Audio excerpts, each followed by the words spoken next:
आंचल अग्रवाल है और मैं मारवाड़ी बनियों के घर से आती हूँ। ऑफ कोर्स मारवाड़ी बनियों के घर से आती हूँ तो जॉइंट फैमिली में हूँ, क्योंकि और तो हमारे पास कोई ऑप्शन होता नहीं है ना, एटलीस्ट दादाजी के मरने तक।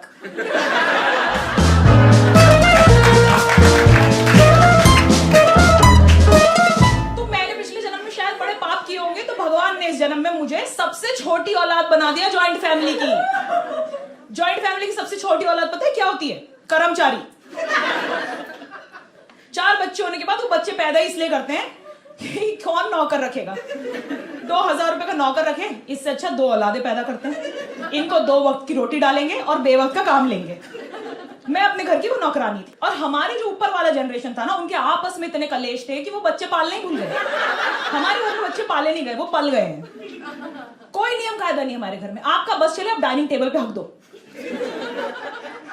जिसको परेशानी है वो आके साफ करे।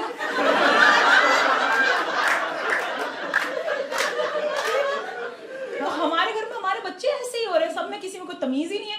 और हमारी सबसे बड़ी है बहन, फिर उसके बाद है हमारे भाई, और उसके बाद फिर मैं हूं। तो जब बहन हुई उन्होंने बोला और बच्चे कर लेते हैं, फिर भाई होते गए लगातार, तो वो बच्चे करते गए लगातार, फिर एकदम से बहन हो गई, तो उन्होंने फुल स्टॉप लगा दिया कि अब शायद मालिक की कृपा रुक गई है और लाइबिलिटी नहीं चाहिए, यहां पे रोक दो। तो मैं सबसे छोटी, मेरा घर पे निकनेम है गुड़िया। लोग मुझसे बोलते हैं अक्सर कि अरे कितना प्यारा नाम है, किसने रखा है? मैं उन्हें बताती हूँ कि लोग रखना भूल गए थे। मैं एक दिन लंगोट में हक के रो रही थी, तो किसी ने कहा है किसकी गुड़िया रो रही है, तब से मेरा नाम गुड़िया पड़ गया है। लोग अक्सर कहते हैं कि बड़ी बहनें जो होती है वो आधी माँ हो जाती है। मेरी बड़ी बहन थी पूरी चुड़ैल। इसकी जिंदगी के 2 ही मकसद थे, बचपन में मेरे खिलौने छीनना और बड़े होने के बाद मेरी जमीन। ये मेरे को पिटवा के मजे लेती थी। ये वो औरत थी कि मैं अगर ट्यूशन से घर टाइम पे आती थी ना, तो ये घड़ी आगे बढ़ा देती थी और फिर मेरी माँ को मुझे पीटता हुआ देखती थी। तो हमें हमारी बहन से बड़ी नफरत थी, हम चाहते थे छुटकारा पाना, मैं और मेरे भाई भी। हमारे घर में कोई किसी को कुछ नहीं बोलता है सिवाय हमारे फूफा सा के, वो सबको सब कुछ बोलते हैं। एक दिन शाम को हम लोग सारे घर वाले इकट्ठे हुए थे, फूफा सा घर आए हुए थे, करीब इतने ही लोग, 35। अगर कोई जेनजी है तो 35 is 35 यार, 35 पीपल। पूरा घर नहीं इकट्ठा हो पाया था, कुछ लोग तीर्थ यात्रा पे गए थे। तो हम लोग सारे बैठ के बातें कर रहे थे और बातें खत्म ही नहीं हो रही, खत्म ही नहीं हो रही। मुझे सूसू आ गई, मैं खड़ी हुई, मैंने कहा चलो मैं मूत के आती हूँ। मेरे फूफा सा को बहुत बुरा लग गया। मेरे फूफा सा कहते हैं कि हम लोग मारवाड़ी राजस्थानी घर के लोग हैं, हमारी घर की लड़कियां इस तरह से बात नहीं करती है। मैंने कहा हाँ फूफा साहब सही कह रहे हो, हम मूत के आते हैं। फूफा लोगों को देखा हर चीज में प्रॉब्लम होती है। कढ़ाई में से निकलता हुआ गुलाब जामुन मेरा फूफा कहता है ठंडा है। मैंने कहा दिखाओ फिर मुंह में लेके। गुलाब जामुन, क्या घटिया लोग आए हैं यार शो में। फिर मेरे फूफा ने बोला कि चलो बात बदलते हैं। मेरा फूफा ने मेरी बुआ को इशारा किया। मेरी बुआ कह रही कि घर का इकलौता जवाई आया है, चाय वाय पिलाएगा कोई? तो मेरी बुआ की नौकर थी मेरी बहन, मेरी बहन की नौकर मैं गई चाय बनाने, मैं बनाने लगी चाय। मेरी बहन ने उस दिन मुझे काम तो बता दिया था, पर आज उसने मुझे पिटवाया नहीं था, तो उसे मुझे पिटवाना भी था। उसने मुझे अंदर किचन में चाय बनाते बनाते सिखा दिया कि कोई तुमसे पूछे तुम कैसे हो तो बहुत अच्छे का मतलब बहनचोद होता है। और मैं सीख गई। कहती तुमसे कोई भी पूछे ये तुम्हें कैसा लगता है, बहनचोद। मैंने चाय बनाई, पूरी ट्रे व्रे में सर्व करी और मेरी बहन लेके चली गई। चाय सबको सर्व करी, उसने सबको पिलाई। फिर सबके सामने मुझसे पूछती है, गुड़िया बेटा देखो फूफा सा कैसे लगते हैं? मैंने कहा फूफा सा तो मुझे बहुत बहनचोद लगते हैं।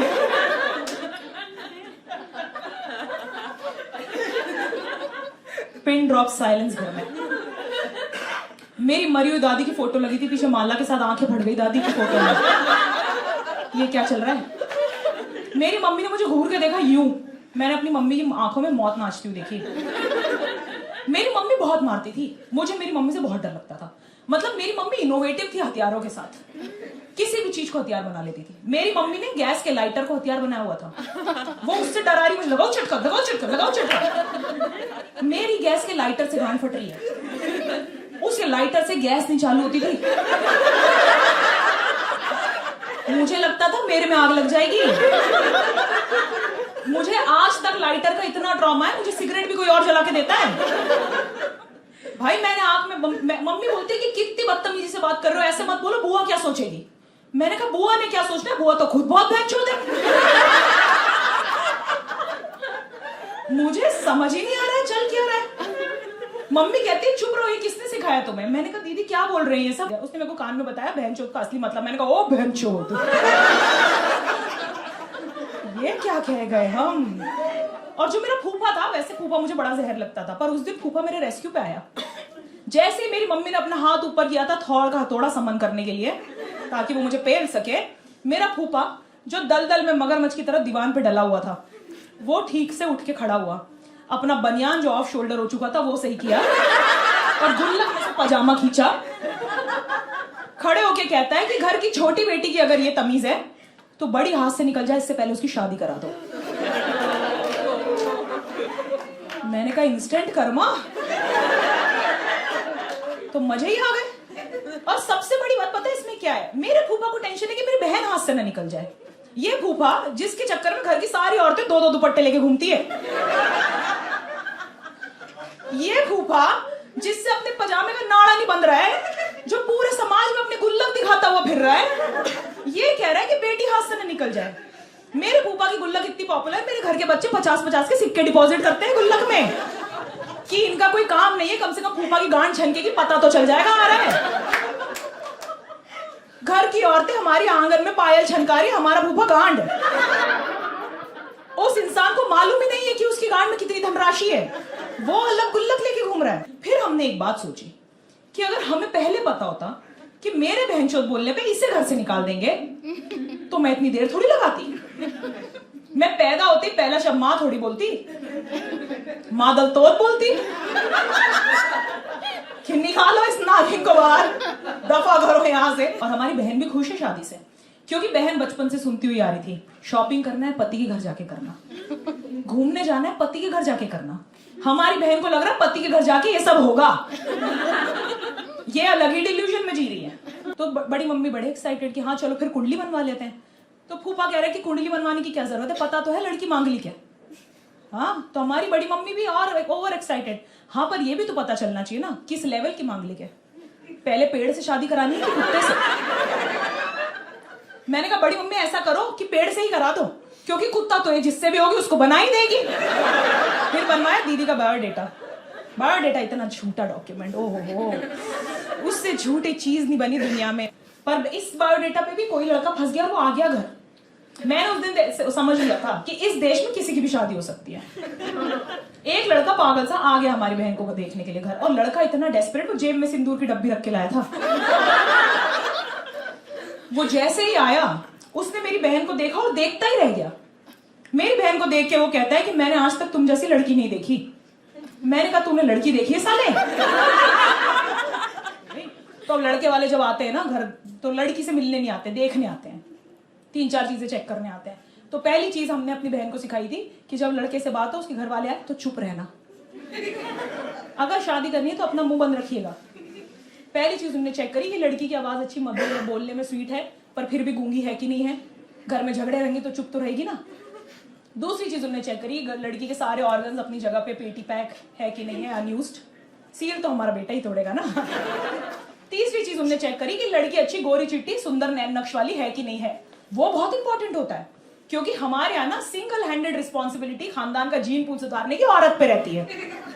हमारी बहन बहुत सुंदर थी, क्योंकि हमारे घर के आदमियों ने सुंदर लड़कियों से ही शादी करी है, वो ही जीन पूल सुधार रहे हैं। शादी का कॉन्सेप्ट मारवाड़ी में बहुत सिंपल है, सुंदर लड़की अमीर लड़का, उस पर थोड़ा दहेज का तड़का, अंग अंग फड़का।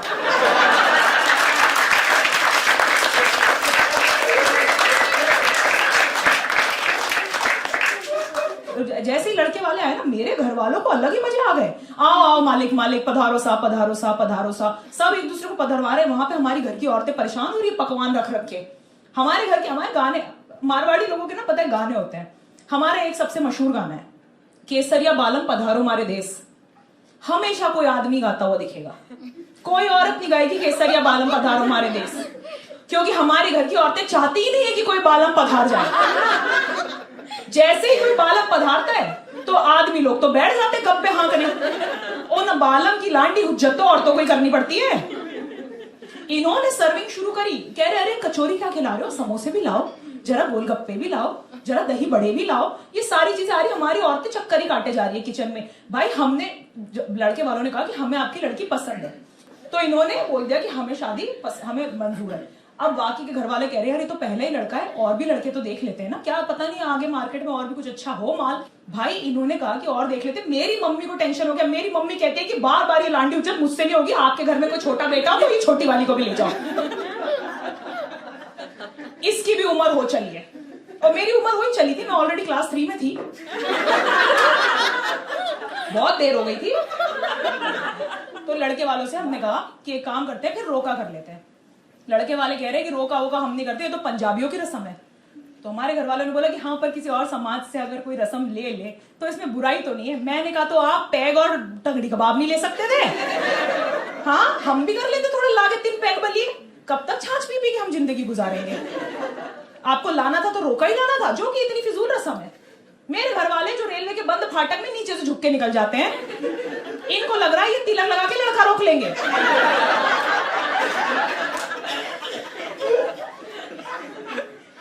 लड़के के घर वाले फिर भी कह रहे नहीं हमने नहीं रोका करना। तो हमारे घर वाले बोला कि ठीक है, फिर अगर आप रोका नहीं करोगे तो हमारी लड़की आपके लड़के के साथ घूमने नहीं जाएगी।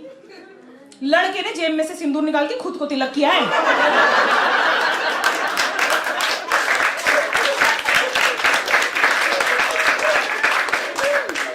ये लो हो गया रोका। हमने पहले तो अपनी बहन की शादी पक्की कर दी किसी अनजान आदमी के साथ, उसके बाद हमने एड़ी चोटी का जोर लगा दिया कि ये शादी होने तक उसे जान भी ना पाए, क्योंकि हमारे जीजे को लग रहा था कि जब रोके के बाद लड़की घूमने जाएगी तो वो अकेली जाएगी। इसे नहीं पता है कि हम साथ साथ देख के बड़े हुए हैं, हम हनीमून पे भी सब परिवार जाएंगे। हमें लटका रहे सब जगह। हमने लड़के वाले से पूछा कि आपको हमारी बेटी से क्या चाहिए, बता दो भाई, साफ साफ लेन देन की बात कर लेते हैं। तो ये हमारे से कह रहे हैं कि आप अपनी बेटी को बस 2 जोड़ कपड़ों में भेज देना, मर्सिडीज में बिठा के। भाई मैंने और मेरे भाइयों ने अपनी सारी गुल्लकें तोड़ दी। मर्सिडीज तो आएगी, बहन को तो जाना होगा। मेरे बड़े वाले भाई ने मेरे फूफा को उल्टा करके उनकी गुल्लक तोड़ दी।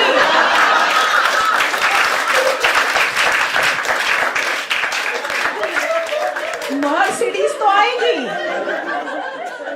और जब तक मर्सिडीज आती हमारे जीजे के पास थी मारुति 800, और हम सारों को लटका के ये भेज रहे हैं कपल के साथ मारुति 800 में घूमने। मारुति 800 इतनी फिजूल गाड़ी है कि जब मारुति ने वो बनाई तो उसमें एयरबैग भी नहीं डाले। उसने बोला कि इसके साथ तुम खाई में जा रहे हो तो मर ही जाओ ना, ऐसी जिंदगी जी के भी क्या करोगे? उसमें ना पावर ब्रेक है ना पावर स्टीयरिंग। मेरा अब गाड़ी में ना आपको बैठने की जगह अपनी उम्र के हिसाब से मिलती है, ठीक है? मेरा जीजा दीदी को लेने आया, साथ में हम सारे भाई बहन। जीजा आगे बैठ गया ड्राइवर सीट पे, बाजू में जीजी, वो घुमाए जाए पावर स्टीयरिंग के, उनका फोरप्ले वहीं चल रहा है। पीछे वाली सीट पे मेरे 3 भाई बैठे हैं, 1 2 3, और मैं और मेरा इमीडिएट बड़ा भाई डिक्की में। डिक्की खोल के पांव बाहर लटका के। किसी को कोई टेंशन नहीं ना, नौकरी तो है, मर गए तो दूसरे पैदा कर लेंगे। हमें बिठा दिया 800 में, डिक्की खोल के पांव बाहर लटका के। मुझे इंदौर शहर के एक स्पीड ब्रेकर की मसल मेमोरी हो गई थी कि यहाँ धचका लगने वाला है। मैं धचका आने के 10 सेकंड पहले गांड उचका लेती थी, उचको उचको उचको, झटका लगेगा। भाई जैसी झटका लगे वो 800 की डिक्की मेरे मुंह पे। लोग मुझसे कह रहे हैं आपके डिंपल कितने सुंदर है, डिक्की से लग लग के हुए हैं।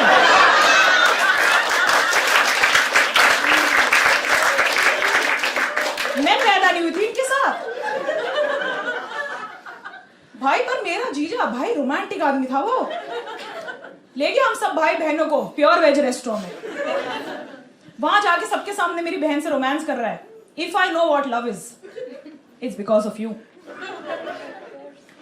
मैंने कहा जीजा जी, if you know what opposite gender is, also because of her. मैंने तय किया था कि मैं ये जीजे को सर पे नहीं चढ़ाऊंगी, क्योंकि ये जीजे ही आगे जाके फूफा बनते हैं। दीदी से सबके सामने पूछ रहा है, डार्लिंग गार्लिक नान लोगी क्या? मेरी जीजी कह रही है कि गार्लिक नान ही ले लो, पूरी पलटन को लेके आयो, और तो कुछ ले नहीं पाओगे। अब इंसान मिल के आया था तो फोन पे बातें तो करनी है ना, लैंडलाइन का जमाना था। लैंडलाइन पे लोग जो कॉल करते थे ना, उन्हें लगता था कि सिर्फ 2 पार्टी होती है, एक कॉलर और एक रिसीवर। एक और पार्टी होती है लिसनर, जो इनकी बातें सुनती है। मेरे जीजे ने मेरी बहन को कॉल किया, मेरी बहन ने फोन उठाया, कॉर्डलेस फोन था हमारे घर में, रजाई ली और कोने में चली गई। इसे लग रहा है कोई नहीं सुन रहा, बिग बॉस सब सुन रहे हैं। हम सारे के सारे टीवी बंद करके नीचे दुकान में फोन उठा के बैठ जाते थे कि इनकी बातें क्या चल रही, देखे तो सही, एंटरटेनमेंट। मेरा जीजा मेरी बहन से कहता है I love you, I miss you, I kiss you. Peak romance, succinct and precise.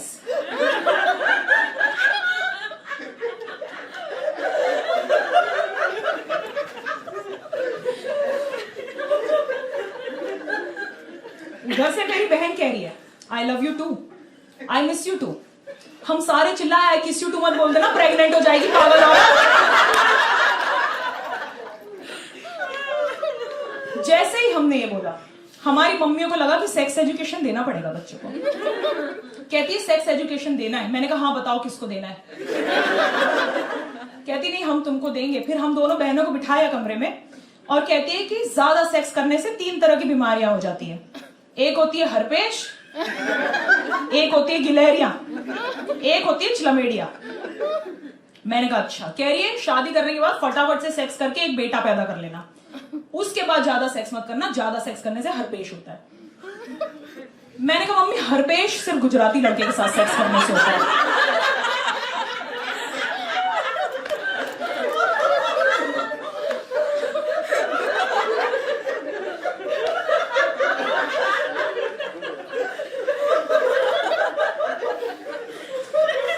हरपेश भाई पटेल।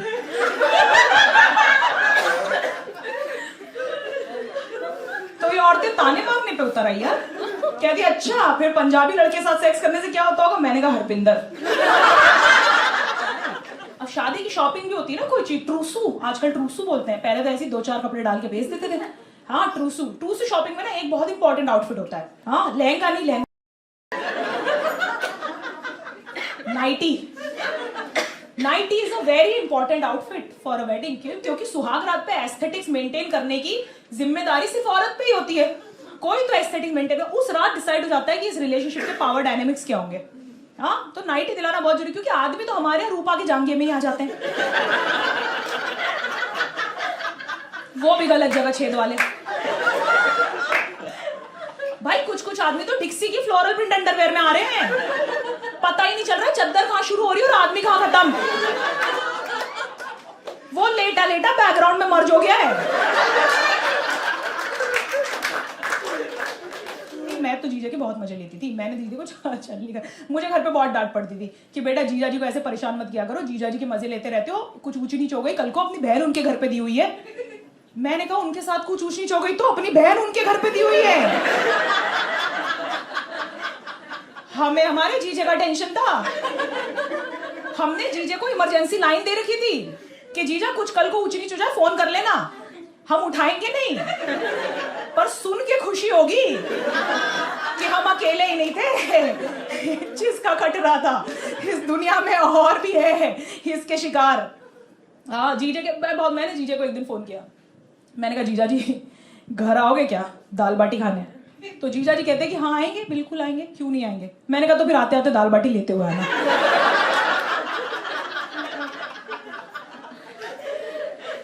इस बात पे मुझे क्यों डांट पड़ी? आ ही रहा था ना वो, ले आया दाल बाटी।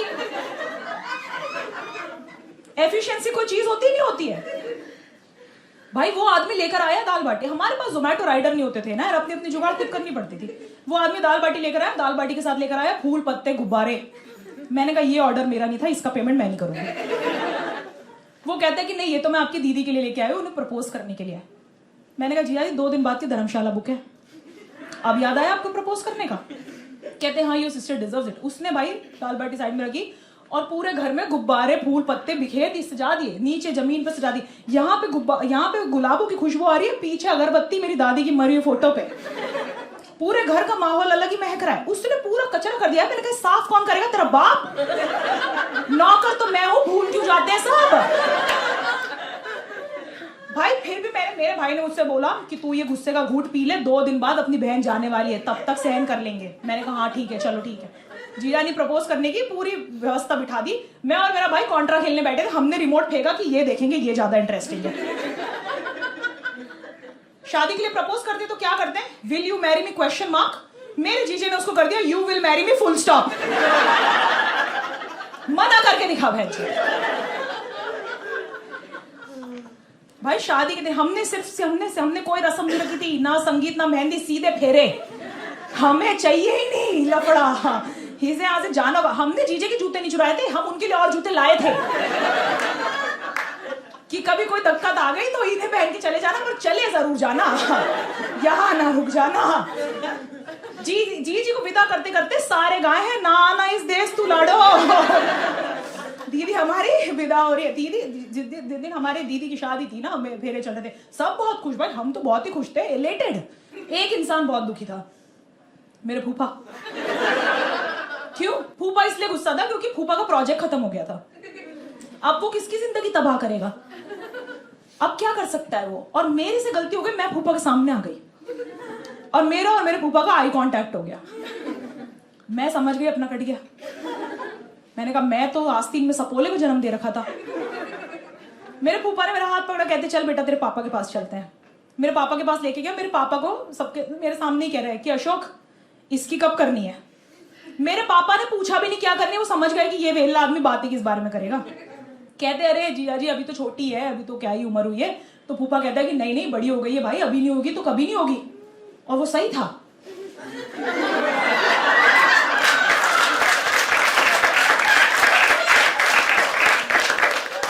तभी नहीं हुई तो कभी नहीं हुई।